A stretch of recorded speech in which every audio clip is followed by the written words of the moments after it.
Que la grâce du Seigneur Jésus-Christ, l'amour de Dieu et la communion du Saint-Esprit soient avec vous tous. Amen. Le texte pour notre méditation est la dernière partie de l'évangile de la lecture de l'évangile de Jean, Jean chapitre 20, les versets 24 à 31.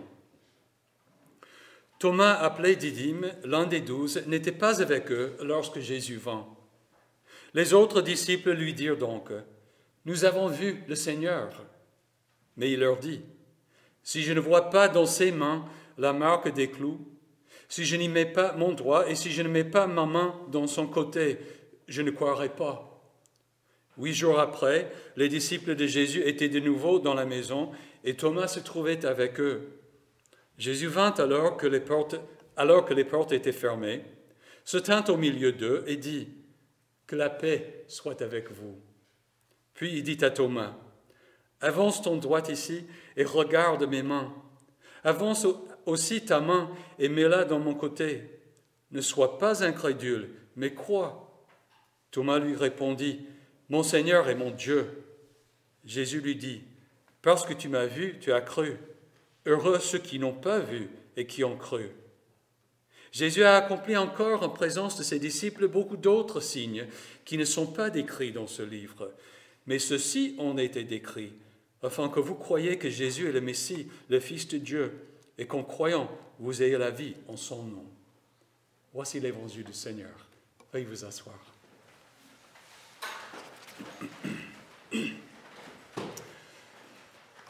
Chers frères et sœurs en Christ, apparaître à Thomas et effacer ses doutes, c'est le dernier des signes que Jésus a fait et que l'apôtre Jean raconte, afin que vous croyiez que Jésus est le Messie, le Fils de Dieu, et qu'en croyant, vous ayez la vie en son nom. Je suppose que nous avons tous, de temps en temps, des doutes similaires à ceux de Thomas. Ce n'est pas forcément que nous doutions de la véracité de l'Évangile, c'est plutôt que nous voudrions voir quelque chose de nos propres yeux, avoir une expérience matérielle, non seulement de la résurrection de Jésus, mais de tout ce qui nous annonce l'Évangile. Croire à ce qu'on n'a jamais vu, marcher par la foi et non par la vue, voilà le défi du disciple de Jésus-Christ. Comme si Dieu avait anticipé notre besoin ou désir de preuve, son esprit a poussé l'apôtre Jean à nous raconter le cas de Thomas. C'est pour nous dire que nous ne sommes pas les premiers à souhaiter ou à demander des preuves. Et le fait que d'autres, à l'époque même, ont exigé des preuves, ça fortifie la fondation de notre foi. L'effacement du doute de Thomas est donc un signe qui nous aide à surmonter nos propres doutes. Il n'est peut-être pas juste de qualifier de doute la demande de Thomas de voir Jésus et de lui donner le sobriquet de Thomas l'incrédule. Il n'était pas du tout un homme incrédule, un sceptique invétéré. Il était plutôt un homme d'action, convaincu que Jésus était le Messie. Quand, par exemple, Jésus a annoncé qu'il irait en Judée pour ressusciter Lazare, c'est Thomas qui a dit aux autres: « Allons-y, nous aussi, afin de mourir avec lui. » Peu après, lors du repas de la Pâque, le dernier repas que Jésus a mangé avec ses disciples, Jésus déclare qu'il s'en allait, mais que ses disciples savaient où il allait et qu'ils en savaient le chemin. C'est aussi Thomas qui a dit à Jésus: « Seigneur, nous ne savons pas où tu vas. Comment pouvons-nous en savoir le chemin ?» Thomas était bel et bien un disciple de Jésus, prêt à le suivre n'importe où, mais il voulait comprendre ce qu'il faisait. Il n'avait pas une foi aveugle, ne gobait pas tout ce qu'on disait. Je pense que ce caractère de Thomas nous permet de mieux apprécier et de mieux profiter de sa réaction quand les autres disciples lui ont annoncé la résurrection de Jésus. si je ne vois pas dans ses mains la marque des clous, si je n'y mets pas mon doigt, et si je ne mets pas ma main dans son côté, je ne croirai pas. Il n'est pas sûr des faits. Il veut comprendre. Il n'est pas un sceptique qui n'admet pas le miraculeux. Il avait vu Jésus opérer beaucoup de signes. Il n'est pas un grec non plus, qui exclut a priori la possibilité même de la résurrection. Il veut seulement voir et comprendre, comme nous, je pense. Jésus répond à sa demande de preuve. Le dimanche suivant, il apparaît de nouveau à l'ensemble de ses disciples. Cette fois-ci, Thomas aussi est présent. Jésus lui dit alors, « Avance ton doigt ici et regarde mes mains. Avance aussi ta main et mets-la dans mon côté. Ne sois pas incrédule, mais crois. » Une traduction littérale qui conserve la symétrie des mots de Jésus à Thomas serait « Ne sois pas incroyant, mais croyant ». C'est signifiant parce que Jean utilise le verbe « croire » sans foi dans son évangile. Mais ici seul, les adjectifs « incroyant » et « croyant ». Dans son vocabulaire à lui, Jean ne parle que de l'action de croire. C'est comme ça qu'il parle de la foi. Je fais remarquer ce détail de vocabulaire parce que je pense que cela porte sur le sens de ce que Jésus dit à Thomas. Il ne lui reproche pas de l'incrédulité dans le sens d'un refus de croire. Il lui dit en effet, « Voilà la preuve que tu demandais. Rien de plus ne t'empêche d'avoir une entière confiance en ma résurrection. » Cette rencontre a produit l'effet attendu. Thomas lui répondit, « Mon Seigneur et mon Dieu. » Vous et moi, nous avons du mal à imaginer la portée de cette confession de foi. En effet, un juif appelle un homme Dieu. C'est pour cela que les autorités voulaient tuer Jésus et l'ont finalement fait crucifier.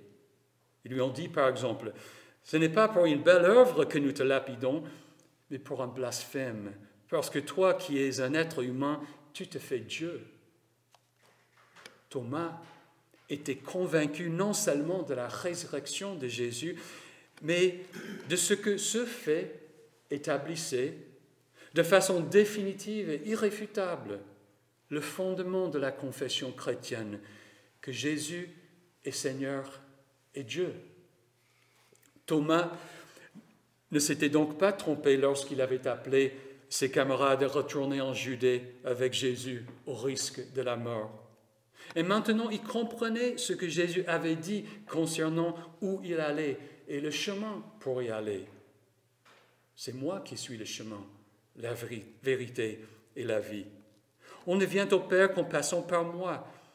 Si vous me connaissiez, vous connaîtriez aussi mon Père. Et dès maintenant, vous le connaissez et vous l'avez vu. Oui, Jésus est Seigneur et Dieu. Thomas en avait fait l'expérience, n'en avait plus aucun doute, n'en manquait pas de preuves. Que la paix soit avec vous, disait Jésus. Thomas l'a reçu. Or, Jésus a aussi dit à Thomas, « Parce que tu m'as vu, tu as cru. Heureux ceux qui n'ont pas vu et qui ont cru. » C'est ça qui nous regarde, vous et moi. Nous faisons partie de ceux qui n'ont pas vu et qui, sans doute, ne verront jamais dans cette vie une apparition du Christ.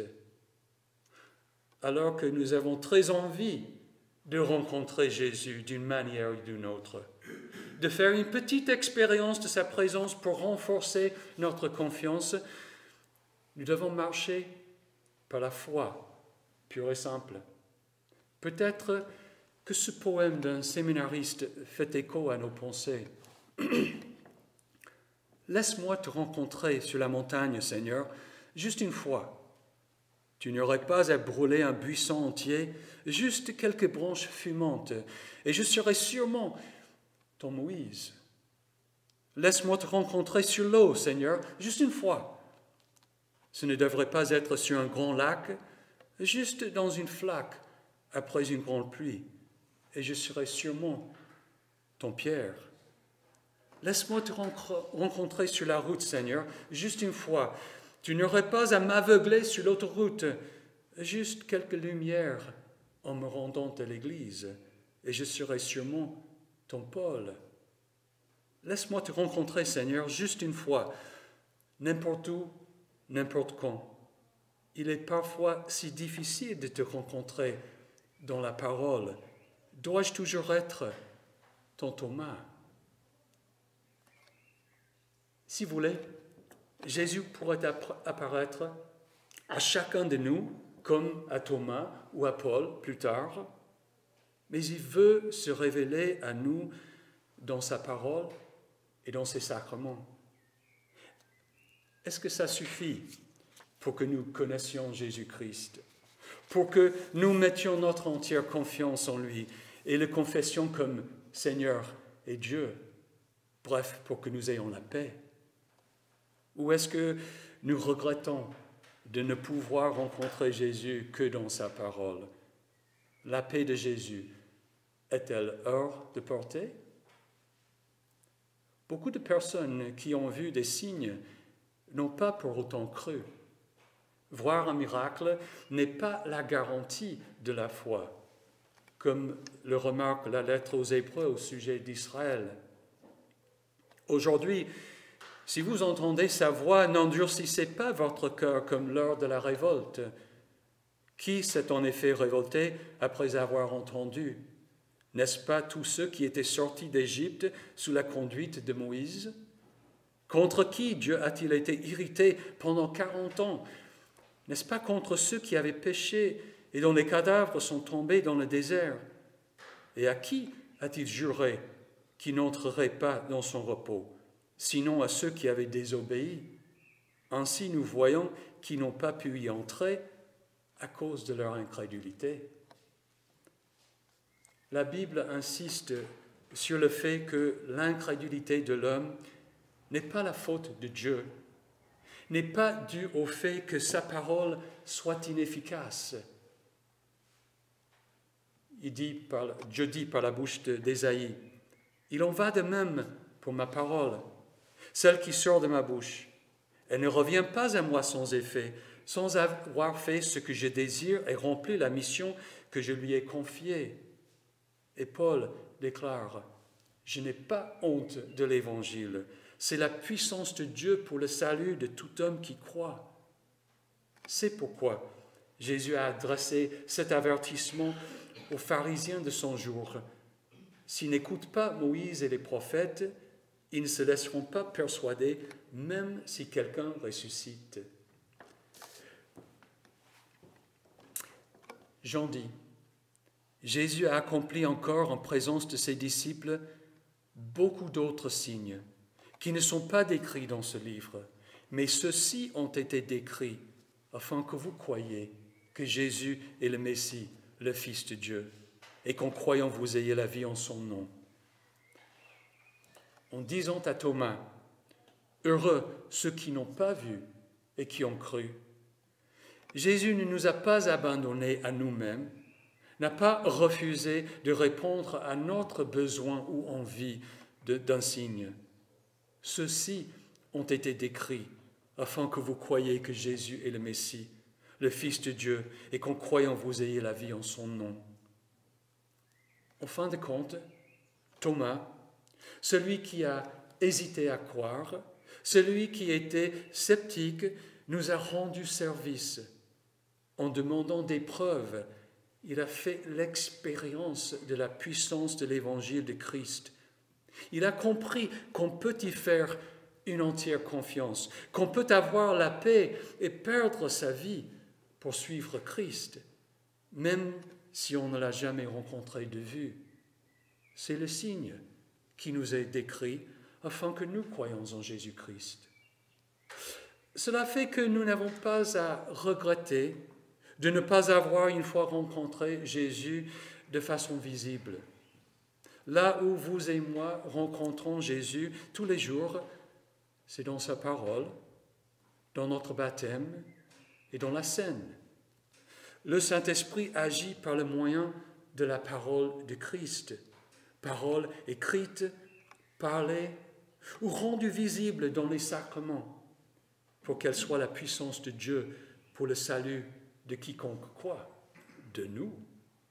Un miracle seul ne peut pas faire ça. De ce point de vue, être un saint Thomas peut être une bonne chose. C'est-à-dire, si vous mettez votre foi en doute et que cela vous pousse à étudier les Écritures, vous allez découvrir tant de choses. Thomas l'a fait. Vous allez avancer comme Thomas l'a fait. Vous allez avancer dans la foi, avoir une forte confiance et certitude. Vous ne serez plus basculé par des doutes, mais d'un esprit calme et raisonnable, vous rencontrerez Christ et trouverez les réponses dont vous avez besoin. En effet, sa parole est utile pour enseigner, pour convaincre, pour corriger, pour instruire dans la justice, afin que l'homme de Dieu soit formé et équipé pour toute œuvre bonne. Thomas en est le signe. Amen. Que la paix de Dieu, qui dépasse tout ce que l'on peut comprendre, garde votre cœur et vos pensées en Jésus-Christ pour la vie éternelle. Amen.